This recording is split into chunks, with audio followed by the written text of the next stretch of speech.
Hello friends, good morning all of you. I am Devi Singh sir.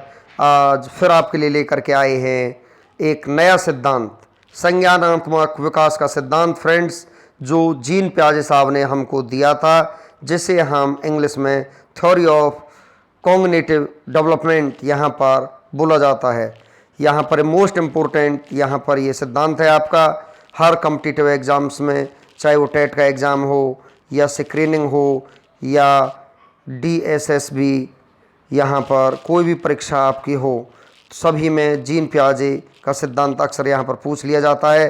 तो यहाँ पर ये उनका फाइल फ़ोटो दिया हुआ है जीन प्याजे साहब का। हम आपको यहाँ पर पूरी डिटेल बताएंगे सिद्धांत की।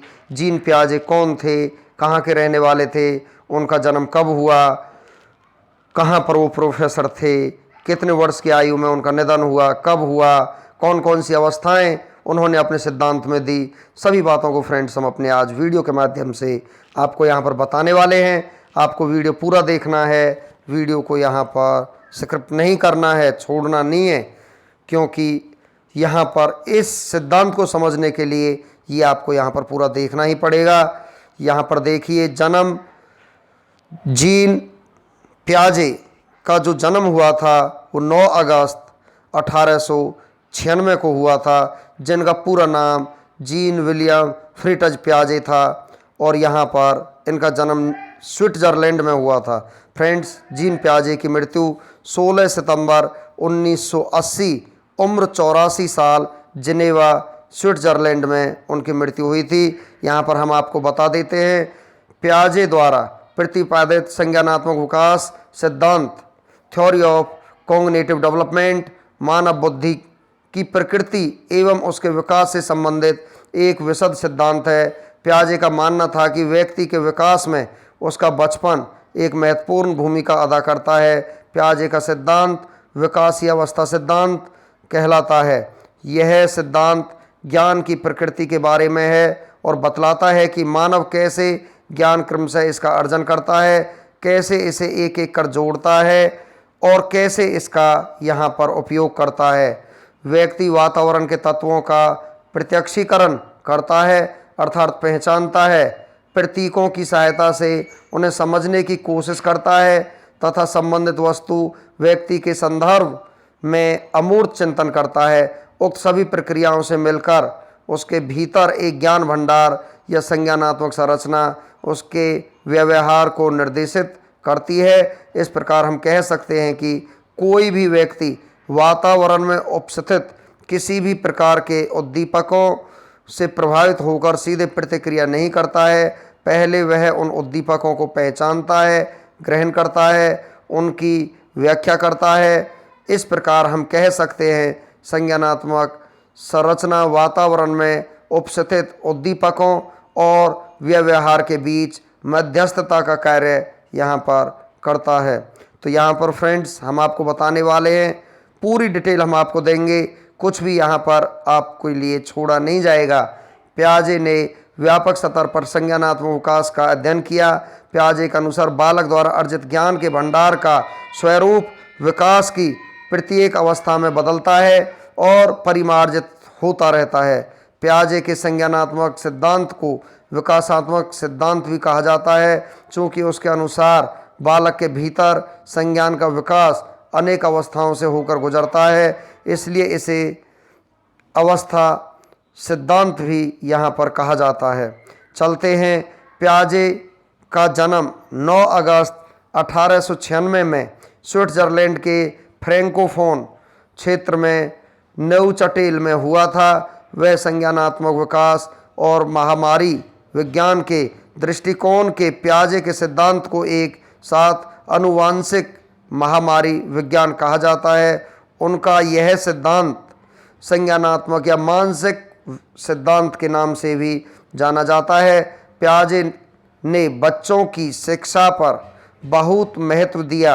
अंतर्राष्ट्रीय शिक्षा ब्यूरो के निदेशक के रूप में उन्होंने 1934 में घोषणा की कि केवल शिक्षा ही हमारे समाज को संभावित पतन से बचाने में सक्षम है, चाहे वह हिंसक हो या क्रमिक। उनके बाल विकास के सिद्धांत का अध्ययन पूर्व सेवा में किया जाता है। कार्यक्रम रचनाकार निर्माणवादी आधारित रणनीतियों को शामिल करना जारी रखते हैं। यहाँ पर फ्रेंड्स 16 सितंबर 1980 में उनका निधन हो गया और जेनेवा के सिमेटियर डेस रोइस कब्रिस्तान की कब्रों में उनके परिवार के साथ एक कब्र में दफन कर दिया गया।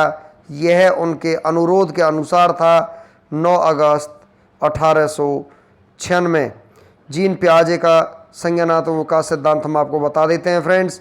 तो यहाँ पर 9 अगस्त 1896 में उनका जन्म हुआ था और यहाँ पर 1980 में उनकी मृत्यु हो गई थी। तो जीन पियाजे का संज्ञानात्मक सिद्धांत, जीन पियाजे थ्योरी ऑफ कॉग्निटिव डेवलपमेंट, हम यहाँ पर आपको पूरी डिटेल से फ्रेंड्स आपको बताने वाले हैं। जीन पियाजे ने अपने सिद्धांत में बच्चों पर बहुत बारीकी से अध्ययन किया और पाया कि बालकों का बुद्धि का विकास किस प्रकार से होता है। यह जानने के लिए हर बच्चों को अपने खोज का विषय बना लिया और उन पर अध्ययन करना शुरू कर दिया। इस प्रक्रिया के अंतर्गत उन्होंने देखा कि बच्चे जैसे जैसे बड़े होते हैं उनका मानसिक विकास उनके साथ होता चला जाता है। इस अध्ययन के बाद उन्होंने जिन विचारों का प्रतिपादित किया उसे हम जीन पियाजे का मानसिक या संज्ञानात्मक विकास कॉग्निटिव डेवलपमेंट के सिद्धांत के नाम से जानते हैं। मानसिक या संज्ञानात्मक विकास कॉग्निटिव डेवलपमेंट डेफिनेशन, संज्ञानात्मक विकास का अर्थ यह है कि बच्चे किस तरह से किसी कार्य को सीखते हैं और सूचनाओं को एकत्रित करते हैं। वह जिस भी तरीके से अपने कार्य को करने में जो मानसिक क्रिया का इस्तेमाल करते हैं उनसे उनका बुद्धि का विकास, स्मरण शक्ति, भाषा का ज्ञान, समस्या समाधान में चिंतन प्रक्रिया एवं तर्क शामिल होता है। तो फ्रेंड्स आगे चलते हैं। हम यहाँ पर भाषा का ज्ञान, समस्या समाधान में चिंतन प्रक्रिया एवं तर्क शामिल होता है। पियाजे के संज्ञानात्मक सिद्धांत के अनुसार वह प्रक्रिया जिसके द्वारा संज्ञानात्मक संरचना को संशोधित किया जाता है समावेशन कहलाती है। पियाजे ने अपने इस सिद्धांत से ये बातें सामने रखी कि बच्चों में बुद्धि का विकास उनके जन्म के साथ जुड़ा रहता है।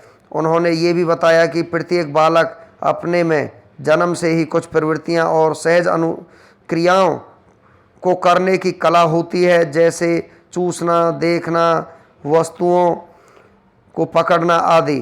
पियाजे बताते हैं कि बच्चे की उम्र जैसे जैसे बड़ी होती जाती है उसकी बौद्धिक क्षमता बढ़ती जाती है और वह बुद्धिमान होता चला जाता है और इसी तरह उसको दुनिया के बारे में समझ विकसित करने की क्षमता पैदा हो जाती है। इस तरह से इस प्रक्रिया से वह जिस भी वातावरण में जाता है उस तरह का अनुकूलन बना लेता है। इस प्रकार वह अपने पूर्व ज्ञान को नवीन ज्ञान से जोड़ता है।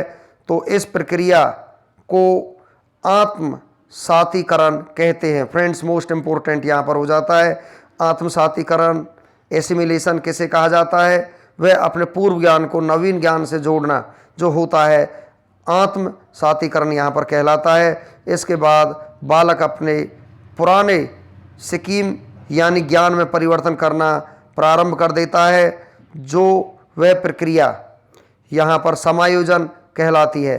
पियाजे का मानना है कि सीखने का अर्थ ज्ञान निर्माण करना है, एक ऐसी प्रक्रिया जिसके अंतर्गत बालक प्रक्रियाओं के मध्य एक संतुलन स्थापित करना है, साम्यावरण कहलाता है।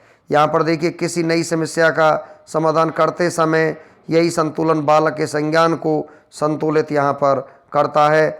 संज्ञानात्मक संक्रिया किसी बालक के मानसिक संगठन या क्षमताओं को उसकी संज्ञानात्मक संरचना कहा जाता है। इसी संरचना के आधार पर ही बड़ी आयु वर्ग का बालक छोटी आयु वर्ग के बालक से भिन्न होता है।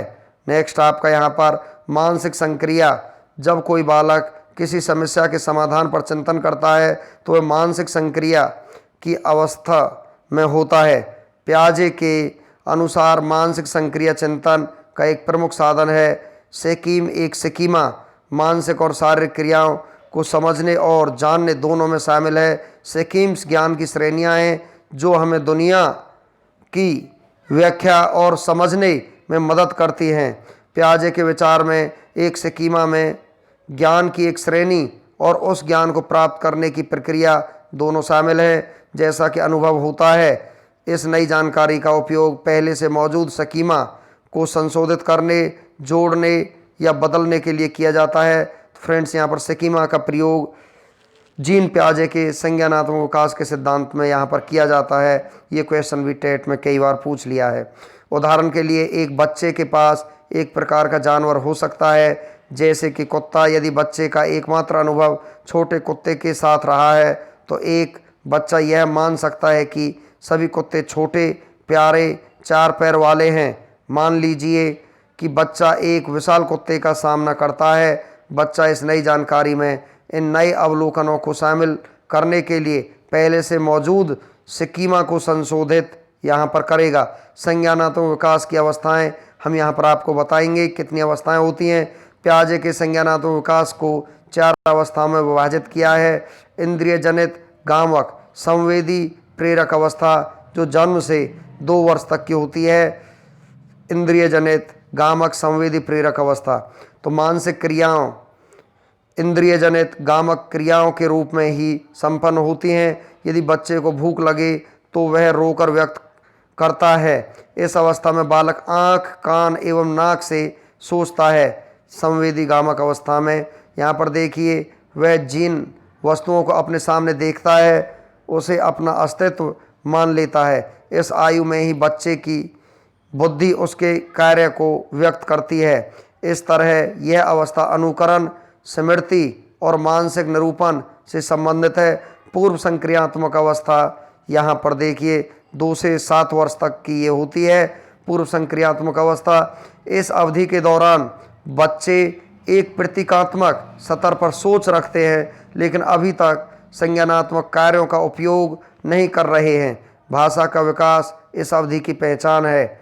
बच्चों को प्रतीकों का उपयोग करने में तेजी से निपुणता हो जाती है, जैसा कि खेलने और नाटक करने में वृद्धि से जाहिर होता है। उदाहरण के लिए, एक बच्चा किसी अन्य वस्तु का प्रतिनिधित्व करने के लिए किसी वस्तु का उपयोग करने में सक्षम होता है, जैसे कि झाड़ू का नाटक करना, घोड़ा आदि।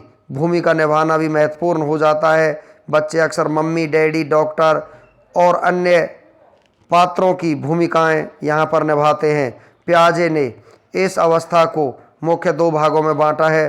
पूर्व वैचारिक अवस्था, तो यहाँ पर देखिए इस अवस्था में लगभग 2 से 4 वर्ष की होती है ये अवस्था।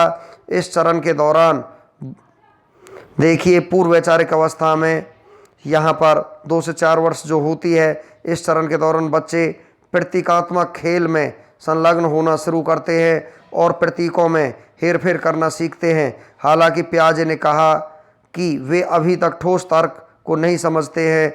इस चरण की शुरुआत में आप अक्सर बच्चों को समानांतर नाटक में उलझाते हुए पाते हैं। यह कहना है वे अक्सर दूसरे बच्चों की तरह एक ही कमरे में खेलते हैं, लेकिन वे उनके बजाय दूसरों के बगल में खेलते हैं। प्रत्येक बच्चा अपनी निजी दुनिया में लीन है और वाक उदासीन है।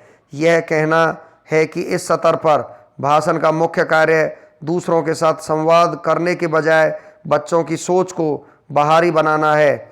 अभी तक बच्चे ने भाषा या नियमों के सामाजिक कार्य को यहाँ पर स्पष्ट नहीं है। आगे आपके लिए चलते हैं। अंतर्दर्शी अवस्था यहाँ पर जो होती है आपकी, इस अवस्था में लगभग 4 से 7 वर्ष की होती है। इस अवस्था में बालक का चिंतन एवं तर्कना पहले से अधिक परिपक्व हो जाती है। परिणाम स्वरूप वह साधारण मानसिक क्रियाओं जैसे जोड़, घटाव, गुणा, भाग आदि में सम्मिलित तो हो जाता है, परंतु इन मानसिक क्रियाओं के जो मानसिक क्रियाएं होती हैं पीछे छिपे नियमों को समझ नहीं पाता है, अर्थात उसके तर्क में क्रमबद्धता का अभाव यहाँ पर होता है। आगे चलते हैं। मूर्त संक्रियात्मक अवस्था 7 से 11 वर्ष तक। प्याजे ने ठोस चरण को बच्चे के संज्ञानात्मक विकास में एक प्रमुख मोड़ माना है, क्योंकि यह तार्किक या परिचालन विचार की शुरुआत को चिन्हित करता है। इसका मतलब यह है कि बच्चा अपने सिर में आंतरिक रूप से चीज़ों को कम कर सकता है, बजाय वास्तविक दुनिया में चीज़ों को शारीरिक रूप से आजमाए। हम आगे चलते हैं। इस अवस्था के दौरान बच्चे ठोस घटनाओं के बारे में तार्किक रूप से सोचने लगते हैं।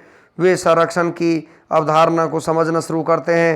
उदाहरण के लिए एक छोटे चौड़े कप में तरल की मात्रा एक लंबी पतली कांच के बराबर होती है। उनकी सोच अधिक तार्किक और संगठित हो जाती है, लेकिन फिर भी बहुत ठोस है। बच्चे आगमनात्मक तर्क का उपयोग करना शुरू कर देते हैं या सामान्य जानकारी के लिए विशिष्ट जानकारी से तर्क करते हैं। बच्चे संख्या उम्र 6, द्रव्यमान उम्र 7 वर्ष और वजन उम्र 9 का संरक्षण कर सकते हैं। संरक्षण एक समझ है कि कुछ मात्रा में समान रहता है, भले ही इसका स्वरूप बदल जाए। औपचारिक अमूर्त संक्रियात्मक अवस्था जो आपकी यह चौथी अवस्था है। औपचारिक परिचालन चरण लगभग आयु 11 से शुरू होता है और वयस्कता में रहता है। इस समय के दौरान लोग अमूर्त अवधारणाओं के यहाँ पर बारे में सोचने की क्षमता विकसित करते हैं और तार्किक रूप से परिकल्पना का परीक्षण करते हैं। इस स्तर पर किशोर या युवा वयस्क असामान्य रूप से सोचना शुरू कर देते हैं और काल्पनिक समस्याओं के बारे में तर्क देते हैं। तो यहाँ पर देखिए, किशोर नैतिक, दार्शनिक, नैतिक, सामाजिक और राजनीतिक मुद्दों के बारे में अधिक सोचना शुरू करते हैं, जिनके लिए सैद्धांतिक और सार तर्क की आवश्यकता होती है। एक सामान्य सिद्धांत से विशिष्ट जानकारी के लिए घटाया तर्क या तर्क का उपयोग करना शुरू करें। तो यहाँ पर फ्रेंड्स आगे चलते हैं। पियाजे का नैतिक विकास का सिद्धांत। जीन पियाजे ने 1920 के दशक के दौरान बाल विकास के अपने सिद्धांत को पहली बार प्रकाशित किया था, लेकिन इसका काम 20वीं सदी के मध्य तक प्रमुख नहीं बन पाया।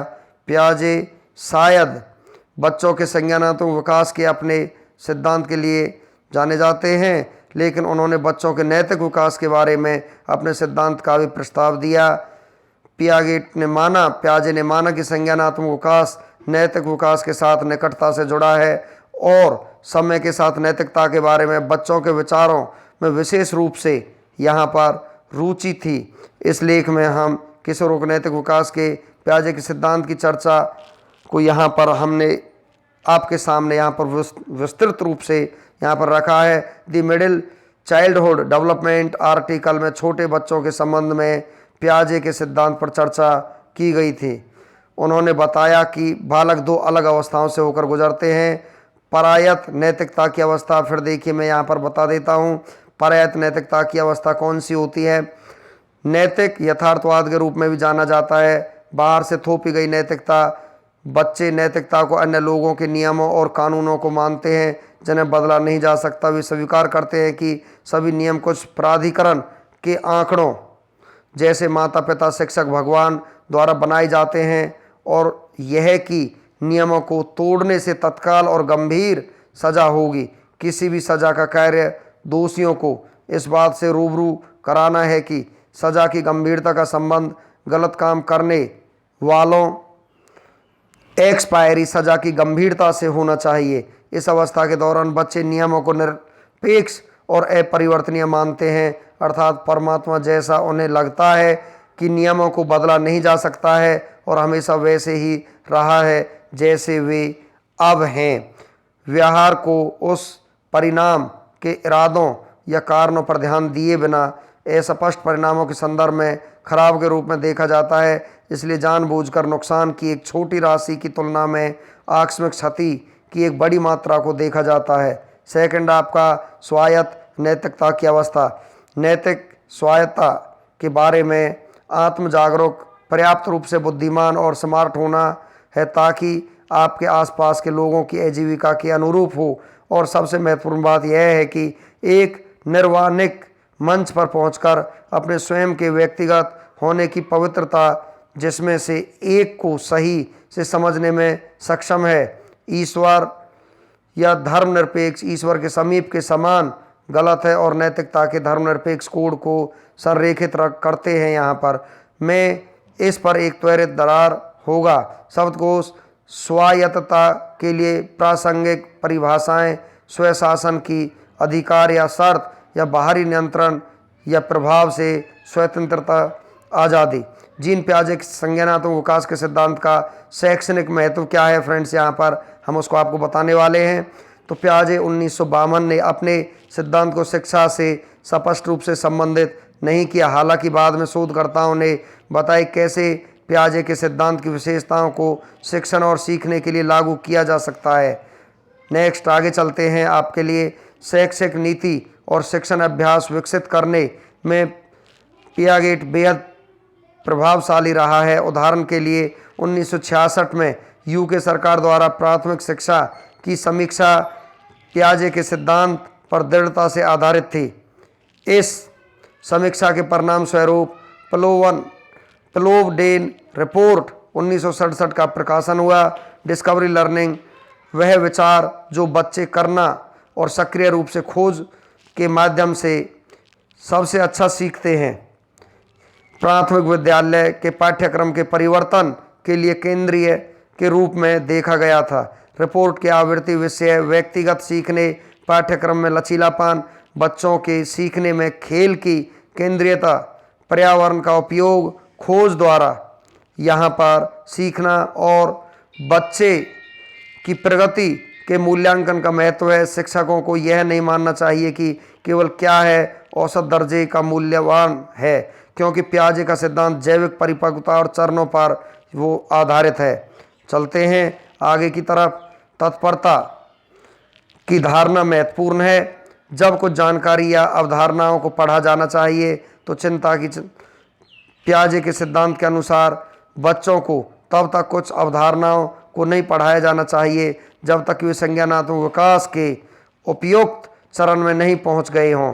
पियाजे 1958 के अनुसार आत्मसात और आवास के लिए एक सक्रिय शिक्षार्थी की आवश्यकता होती है, न कि एक निष्क्रिय की, क्योंकि समस्या को सुलझाने के कौशल को नहीं सिखाया जा सकता है, उन्हें खोजा जाना चाहिए।